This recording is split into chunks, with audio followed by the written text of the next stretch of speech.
नमस्ते दोस्तों, आपका स्वागत करता हूं ट्रेडिफाई चैनल पर। 1868 के बॉम्बे की कल्पना कीजिए। ब्रिटिश राज का जमाना था।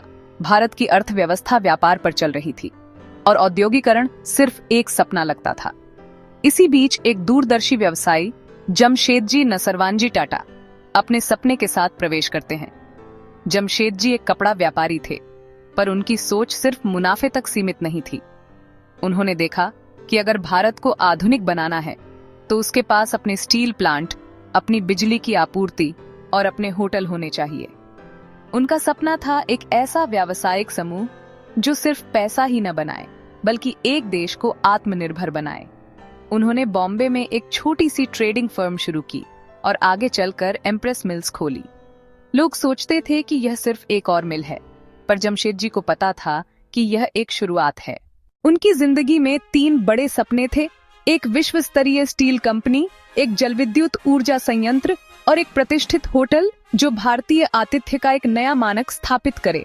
आपको सुनकर हैरानी होगी कि उनके निधन के बाद उनके सपने एक एक करके पूरे हुए। 1903 में ताजमहल पैलेस होटल खुल गया, जो उस समय भारत का पहला लग्जरी होटल था। 1907 में Tata iron and steel company बनी, जो आज टाटा स्टील है, और 1910 में Tata hydro electric power supply company शुरू हुई, जो आज टाटा पावर है।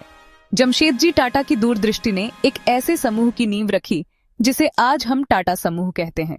जमशेदजी के बाद उनके बेटे दोराबजी टाटा ने बागडोर संभाली और समूह को आगे बढ़ाया।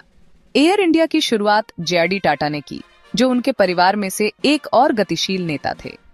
जेआरडी टाटा के नेतृत्व में टाटा समूह सिर्फ कपड़ा, स्टील और बिजली तक ही सीमित नहीं रहा, बल्कि रसायन, आतिथ्य और विमानन में भी प्रवेश कर गया। एयर इंडिया की पहली उड़ान खुद जेआरडी टाटा ने पायलट के तौर पर भरी थी। उनके जमाने में टाटा समूह ने टाइटन, टाटा केमिकल्स और भी नए उद्यम शुरू किए। ये वह समय था जब टाटा समूह एक सच्चा विविध व्यावसायिक समूह बन रहा था। फिर आया 1990 के दशक का उदारीकरण का दौर। भारत की अर्थव्यवस्था खुल रही थी और वैश्विक प्रतिस्पर्धा आ रही थी। ये एक परीक्षा थी कि टाटा समूह वैश्विक मंच पर कैसे प्रतिस्पर्धा करेगा। यहीं पर टाटा टी ने यूके की टेटली का अधिग्रहण करके भारतीय कॉर्पोरेट इतिहास का सबसे बड़ा सीमा पार अधिग्रहण किया। टाटा मोटर्स ने दक्षिण कोरिया की देवू कमर्शियल व्हीकल्स खरीदी और 2008 में जगुआर लैंड रोवर का साहसिक अधिग्रहण किया। लोग सोच रहे थे कि क्या एक भारतीय कंपनी एक ब्रिटिश लग्जरी ब्रांड को सफलतापूर्वक चला सकती है, पर टाटा मोटर्स ने साबित कर दिया कि हाँ, ये संभव है। साथ ही टाटा कंसल्टेंसी सर्विसेज या टीसीएस आईटी सेवाओं में एक वैश्विक दिग्गज बन चुकी थी। समूह ने अपने नाम को दुनिया भर में स्थापित कर लिया था। रतन टाटा के नेतृत्व में टाटा समूह ने अपनी पहचान को मजबूत किया। उन्होंने अलग अलग समूह की कंपनियों को एक छत्र ब्रांड के तहत लाया। टीसीएस को शेयर बाजार में सूचीबद्ध कराया, जो आज समूह की सबसे मुनाफे वाली कंपनी है। टाटा नैनो जैसे प्रयोग किए, एक किफायती कार जो आम आदमी के लिए सपनों की कार बन सके। हर फैसला सटीक नहीं था, पर उन्होंने जोखिम लेने की हिम्मत दिखाई। आज के समय में टाटा समूह 100 से ज्यादा ऑपरेटिंग कंपनियों और 30 भी सूचीबद्ध संस्थाओं के साथ एक वैश्विक पावर हाउस है। समूह का कुल राजस्व 180 बिलियन अमेरिकी डॉलर से ज्यादा है और 10 लाख से ज्यादा कर्मचारी हैं। आप जिस भी क्षेत्र का नाम लें, आईटी, स्टील, ऑटोमोबाइल, बिजली, उपभोक्ता उत्पाद, आभूषण, आतिथ्य, विमानन, टाटा की उपस्थिति है। ताज होटल्स से लेकर टीसीएस के सॉफ्टवेयर प्रोजेक्ट्स तक और एयर इंडिया से टाटा पावर के नवीकरणीय संयंत्रों तक, टाटा समूह भारत की अर्थव्यवस्था के हर कोने में है। सबसे दिलचस्प बात है टाटा का स्वामित्व मॉडल। टाटा सन्स समूह की होल्डिंग कंपनी का 66% हिस्सा परोपकारी ट्रस्टों के पास है। मतलब टाटा समूह के मुनाफे का एक बड़ा हिस्सा शिक्षा, स्वास्थ्य सेवा, ग्रामीण विकास और वैज्ञानिक अनुसंधान में जाता है। यही कारण है कि टाटा समूह सिर्फ एक कॉरपोरेट नहीं, बल्कि एक सामाजिक संस्था लगता है। यह वह संस्कृति है जो जमशेदजी टाटा ने शुरू की थी और जो आज भी जीवित है।